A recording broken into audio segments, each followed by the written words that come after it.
Assalamualaikum warahmatullahi wabarakatuh. Halo teman-teman semuanya, perkenalkan nama saya Fatimah Angelina. Saya merupakan calon pegawai negeri sipil Kementerian Pendidikan, Kebudayaan, Riset, dan Teknologi yang saat ini bertugas sebagai dosen asisten ahli di Fakultas Pertanian Universitas Andalas.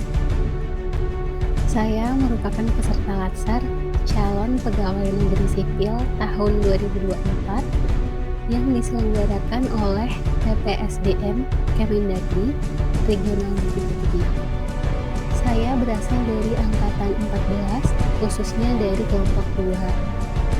Pada kesempatan ini, saya akan memaparkan ringkasan materi dari agenda 1 yang telah saya pelajari yang berjudul Sikap Perilaku Bela Negara.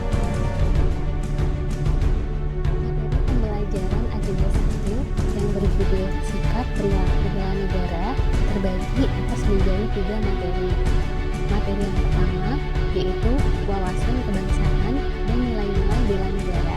Kemudian materi yang kedua adalah analisis isu kontemporer. Kemudian yang ketiga adalah materi mengenai kesiapsiagaan bela negara. Baiklah, kita mulai dari materi 1 yang berjudul wawasan kebangsaan dan nilai-nilai bela negara.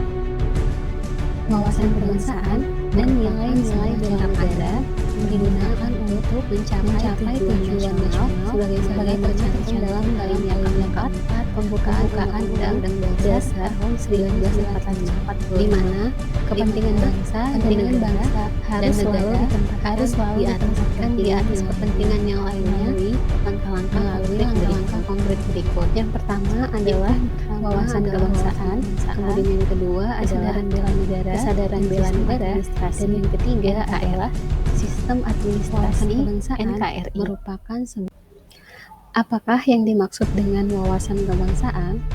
Wawasan kebangsaan merupakan cara pandang bangsa Indonesia terhadap diri dan lingkungannya dengan mengutamakan kesatuan dan persatuan wilayah dalam kehidupan bermasyarakat, berbangsa, dan bernegara.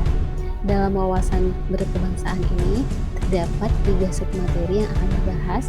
Yang pertama adalah sejarah pergerakan kebangsaan Indonesia, yang kedua adalah konsensus dasar, dan yang ketiga adalah identitas bangsa Indonesia. Sejarah pergerakan bangsa Indonesia dapat dilihat dari beberapa titik penting dalam sejarah bangsa Indonesia. Di antaranya yang pertama adalah terbentuknya organisasi Budi Utomo, kemudian penetapan Hari Sumpah Pemuda, kemudian penetapan Hari Proklamasi Kemerdekaan Indonesia. 4. Konsensus dasar negara, yaitu yang pertama Pancasila. Pancasila merupakan dasar negara Republik Indonesia. Pancasila sebagai dasar ideologi dan fisiologi bangsa, kemudian sebagai sumber segala sumber hukum negara. Yang kedua adalah Undang-Undang Dasar tahun 1945. Undang-Undang Dasar tahun 1945 merupakan tataran pertama dari 5 norma dasar negara Pancasila beserta norma-norma dasar lainnya. Kemudian Undang-Undang Dasar juga sebagai arah dan kebijakan penyelenggaraan negara. Yang ketiga adalah Bhinneka Tunggal Ika, di mana keseluruhannya memiliki perbedaan tetapi pada hakikatnya adalah satu bangsa dan negara Republik Indonesia. Kemudian konsensus dasar yang keempat adalah NKRI. Identitas bangsa Indonesia terdiri atas 4. Yang pertama adalah bendera, bahasa, lambang negara, dan logo kebangsaan.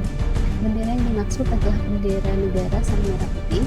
Kemudian bahasa adalah bahasa Indonesia sebagai bahasa resmi Negara Kesatuan Republik Indonesia.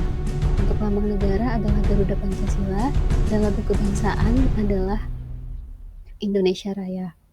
Keempat hal tersebut menjadi sarana pemersatu identitas dan wujud eksistensi bangsa yang menjadi simbol kedaulatan dan kehormatan negara sebagaimana diamanatkan dalam Undang-Undang Dasar Negara Kesatuan Republik Indonesia tahun 1945.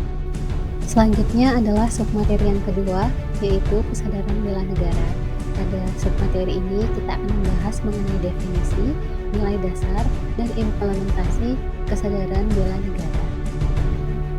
Bela negara merupakan tekad, sikap, dan perilaku serta tindakan seluruh warga negara dalam menjaga kedaulatan negaranya, keutuhan wilayahnya, keselamatan, dan kelangsungan hidup bangsanya dari berbagai ancaman yang dijiwai oleh kecintaannya terhadap Negara Kesatuan Republik Indonesia berdasarkan Pancasila dan Undang-Undang Dasar tahun 1945.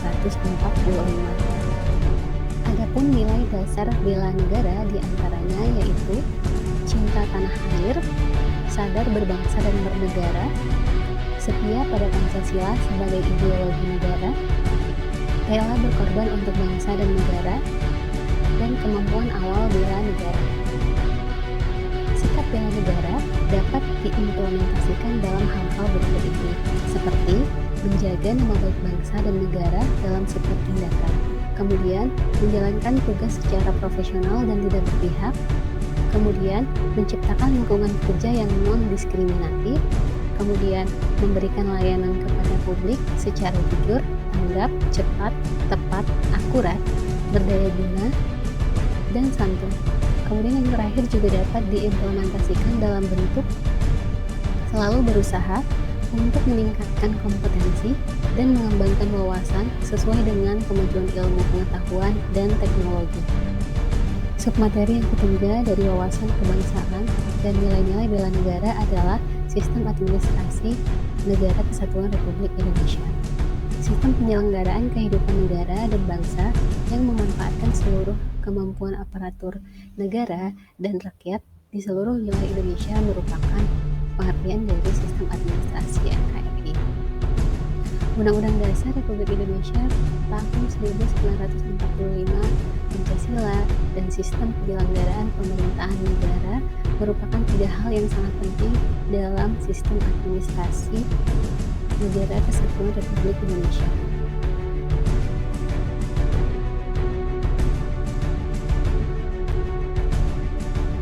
Kemudian materi kedua dari sikap perilaku bela negara adalah analisis isu kontemporer. Yang dimaksud dengan isu kontemporer adalah permasalahan yang sedang hangat atau relevan dalam konteks waktu saat ini. Istilah ini bisa mencakup berbagai topik yang berkaitan dengan situasi sosial, politik, ekonomi, teknologi, lingkungan, dan budaya yang sedang berkembang dan mempengaruhi masyarakat. Adapun poin-poin yang akan kita bahas dalam analisis isu kontemporer adalah perubahan lingkungan strategis, isu-isu strategis kontemporer, dan teknik analisis isu.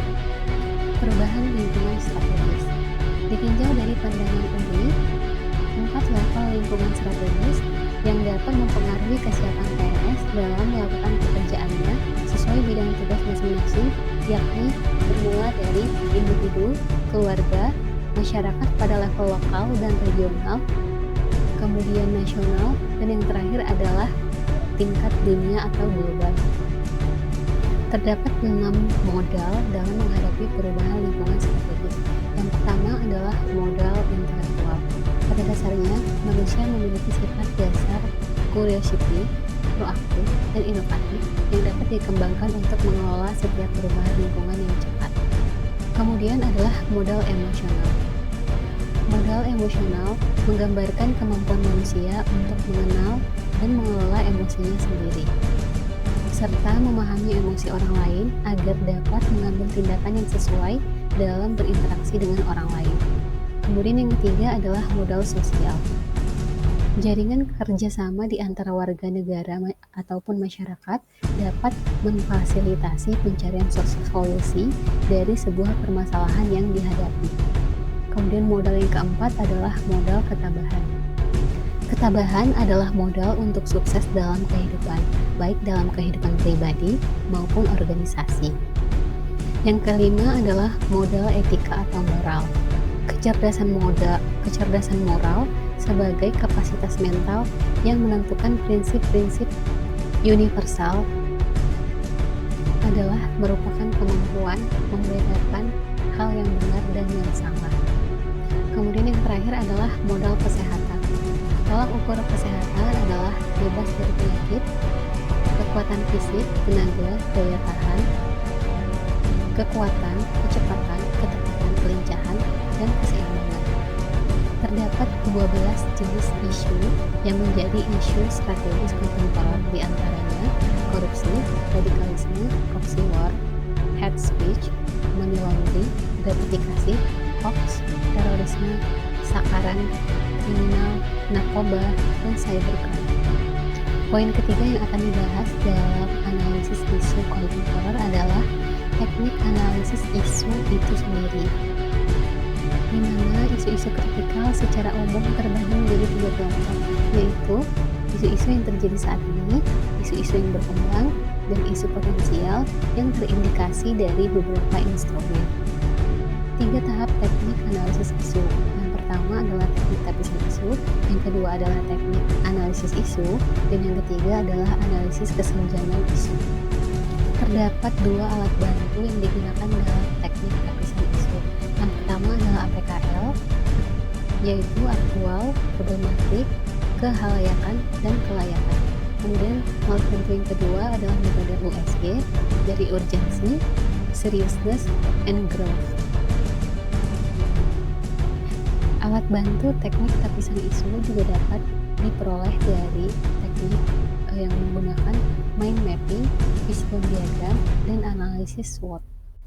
Tahap terakhir dari teknik analisis isu adalah analisis kesenjangan isu. Setelah dilakukan tapisan, kemudian teknik analisis, selanjutnya yang dilakukan adalah analisis kesenjangan isu itu sendiri, di mana kesenjangan isu dapat dilihat dari perbandingan kinerja aktual dengan kinerja potensial. Kemudian dapat juga mengidentifikasi tindakan-tindakan yang diperlukan untuk mengurangi kesenjangan atau mencapai kinerja yang diharapkan pada masa yang akan datang.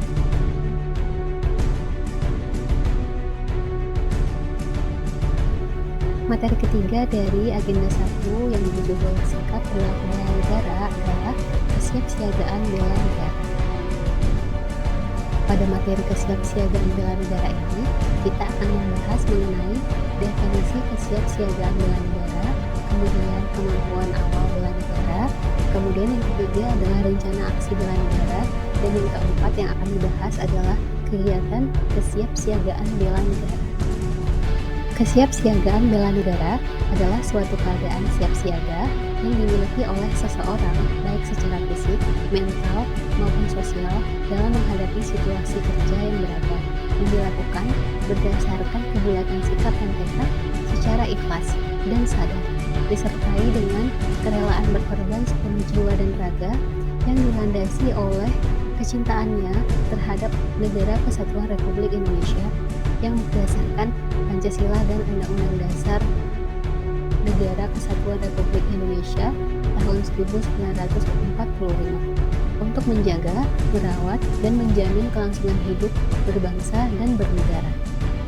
Kemampuan awal bela negara dapat dimulai dari kesehatan dan kesiapsiagaan jasmani dan mental, kemudian kearifan lokal, dan etika, etiket, serta moral.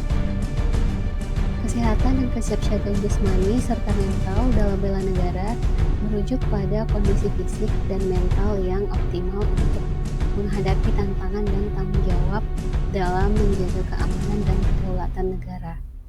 Sebagai ASN, menjaga kesehatan dan kesiapsiagaan jasmani serta mental tidak hanya penting untuk kinerja individu, tetapi juga untuk efektivitas organisasi secara keseluruhan.